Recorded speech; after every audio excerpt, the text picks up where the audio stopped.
projects. So you might want to go ahead and hit that red subscribe button and notification bell so you don't miss out on a single video from me. Let's get started. I'm going to be working with a 12 by 12 canvas, but you can use any different size or shape that you want, just showing you different things here. You could even use like a home decor sign from Dollar Tree.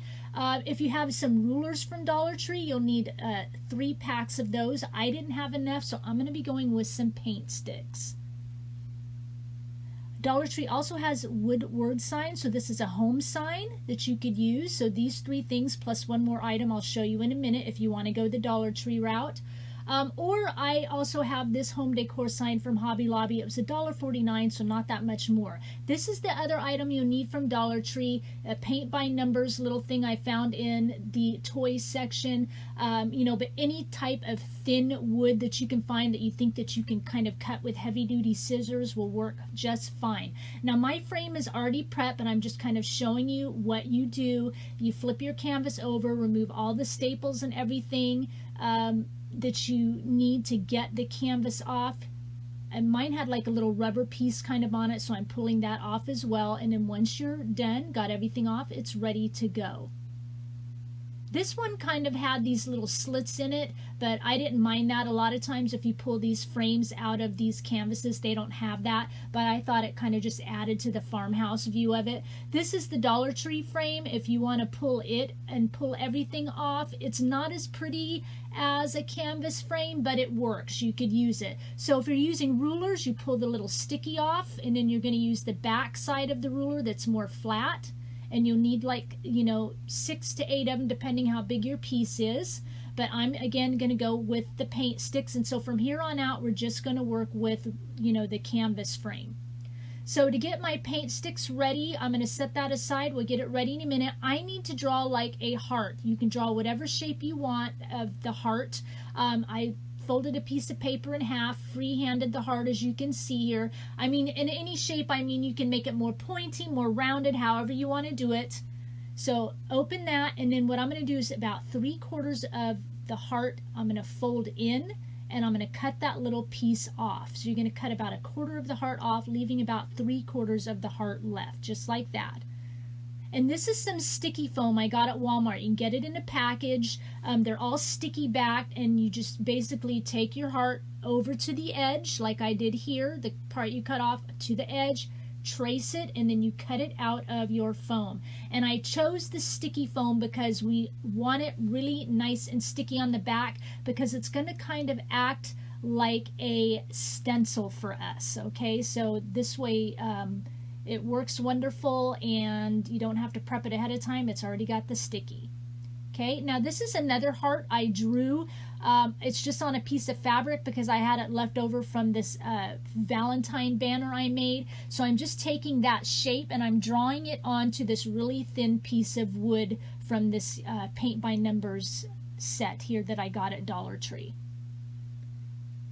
And then once you draw it out, I've got heavy duty scissors, and I'm just going to continue to cut, making little cuts, sometimes cutting pieces off like this, going all the way around until I've got my heart cut out.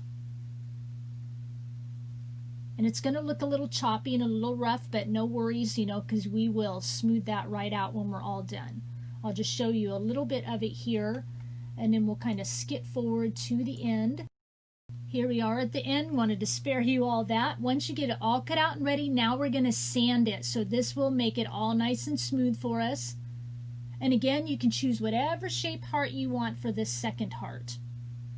There it is, all smooth. Now we're going to, the home sign that you want to use, again, I'm going with this versus the Dollar Tree. We're going to work on our paint sticks. So I'm going to flip my canvas over and measure, how many paint sticks I'm going to need here. These are those wider, long ones. And then I'm going to see how long I need them to go, and I have 7 of them here, and I'm going to actually add a little bit of space in between each one, but you could butt them all up together, okay? But it's just my choice to add a little space. So I'm marking how long I need these, and then I'm going to use my miter saw, and I'm going to cut them and get them all ready. A little bit quicker than running out in the garage and hooking all the machines and everything up. And then once I'm done, I'm going to sand off all the rough edges here so they're all nice and ready, and I'm going to put them in the order I want to. Kind of, they have a little bit of, you know, color variation, so I'm going to kind of arrange them in the order I want on the back. Figure out how I need to put them here, again with a little bit of spacing. Not too much. You barely notice the space, but it's there. And I want to make sure that my very top and bottom piece are kind of have the same amount showing on the front. You know, I don't want the top piece to have a little bit of the wood showing and the bottom piece have too much. So I'm arranging everything so it looks all nice and even from the front. And then I'm just using some of this tape to tape it all up into place temporarily. That way we can take it off and work with it. Okay, so now we're going to start, we're going to get our little sticky heart on here, our little stencil here. I'm trying to figure out the placing here, make a couple of little marks on here, and then I'm going to peel the backing off, and it's so sticky, and I'm going to stick it right onto the very edge of the wood in the place that I want it to be. And I'm going to use this Debbie's DIY chalk paint in White Swan. I'll just show a little bit of the painting here, and just, you know, you don't have to be real careful up against that heart. It has a lot of sticky, you know, careful, but you don't have to be too careful, I guess. And I paint like 3 coats on here. But I get right up to the edge with the paintbrush. It works great. And then I'm going to set that aside to dry, and we're going to work on painting the home sign again with this White Swan paint. I do 2 coats on the front of that. That all nice and pretty and ready to go. And then we're going to work on the heart. I'm using this Apple Barrel Country Gray. I think I do about 3 coats of this because it is pretty thin paint. Although after the first coat, I really kind of like the wood grain shining through, but in the end I go with 3 coats because we end up distressing it again anyway, so I'd rather have optimal coverage, and then I'll go in and sand it and let some of that peek back through the distressing of the sanding. And here we go with that. So I sand it all nice good on the front and sides. Of course I didn't paint the back because we don't need to worry about that. A lot of distressing here till I get it how I want it to look. Want it all nice and farmhouse. I'm doing neutral tones here as I usually do because I will be selling this at a craft show later at the end of the year. So I like to go with the neutral tones so that it can kind of fit in anybody's home decor. Sanding the homeward a little bit, not too much, just slightly distressed on the ends. And then we're going to go working on the sanding here. So here's my mistake. I would at this point go ahead, I mean you could sand a little bit, but as you start getting close to the heart, go ahead and peel it off. I left it on there and sanded right up to the edges, and then as I did that, it kind of squished that sticky foam down worse, so I had a hard time kind of peeling it up around the edges. So I would go ahead as you get close to peel it off, and I'm going to show you here what it did. But it was easy to take off, but it'll just save you a step. As you get close to it, go ahead and peel it off. But you can see how sticky it is, and it made the perfect stencil. And here I'm trying to scrape some of it off. I'll bring it up to the camera here a little bit. See how tough it is to get off, so it worked perfectly. And that stuff you see, that bleed over, is this. See, it's the edge of that sticky foam. So I'm going to go ahead and use my heat tool, and I kind of melt it, scrape it off a little bit, rub with my finger, and it all comes off easy enough. And then once it's off, you can see the crisp line of that foam there, as you know how we used it as our stencil. But like I said, I would peel it off early. So I don't like the color of this wood. It's a little too light for me, so I'm going to try something here because I'm doing this all with you on camera. What I did is take this antiquing stuff from Waverly and like a tiny little drop and really watered it down, and then I'm using this foam brush and I'm going in and just kind of using it like a stain and being real careful to kind of get around the edges so that it doesn't bleed through onto the white. And I'm hoping that it kind of stains the wood darker. I don't want it really dark like this. I'm hoping as it dries it gets a little lighter. I know that sounds odd because usually things get darker, but when it's really watered down, I'm hoping it dries lighter. So I'm testing this with you right on camera, hoping that it works. And like I said, just being real careful around the edges. And it's working really nice. It's not bleeding over anything using the foam brush, because I kind of wanted to match the darkness of the frame a little bit. It was just too light. It just didn't quite work for me. And then I'm kind of bending up because we have it taped so I can get right in between my little paint sticks here. Then we're going to come in with the heat tool, and as it dries, I'm starting to feel really happy because you can see it lighting up. I don't know the word I'm trying to use here. You can see it getting lighter.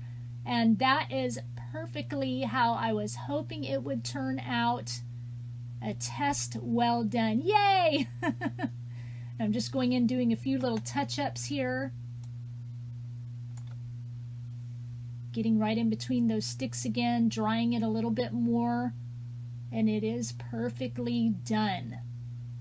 Now, I would probably suggest, if you're using like paint sticks or the rulers, that maybe you go in, you could draw the outline of the heart on the wood first and then kind of darken it, you know, with your watered down paint. And then as you go to put your stencil on, you'll paint all around that, and that way it's done ahead of time. You know, you could do that option. And of course, I'm going in here and sanding it and lightening it up, making it look a little bit more distressed so it matches the distressed of the sanding on the white part of the rest of the paint sticks. And we're going to go in and just kind of dust all that dust off with my feather duster. And then I'm going to make sure, see how the wood now more matches, see how it was light and then darkened with that and matches the frame better. I just like the contrast better. So we're going to go ahead and start to assemble. I'm going to use my staple tool and 3/8 inch staples and my Fabri-Tac. I'm just kind of using the Fabri-Tac to tack down just the outer perimeter here so that the paint sticks are in place and don't move as I go to staple it down. And Fabri-Tac works perfectly on this. I have had questions, people wondering that, you know, could you use Fabri-Tac for this stuff? Because they've, you know, thought it was only for fabric, but it does say right on the bottle it's for wood, for glass, anything, and I use it on all that type of stuff. And I like it better than E6000 because E6000 takes like an hour to set and then 24 hours to fully cure, and I don't like that. This Fabri-Tac sets up within minutes. So I was making sure everything was straight here, and now I'm just going to go ahead and start stapling around the perimeter. And then once I get all that done, we'll start coming in and removing all the tape. That all off of there. Now, since I'm selling this, I want the back to look finished off.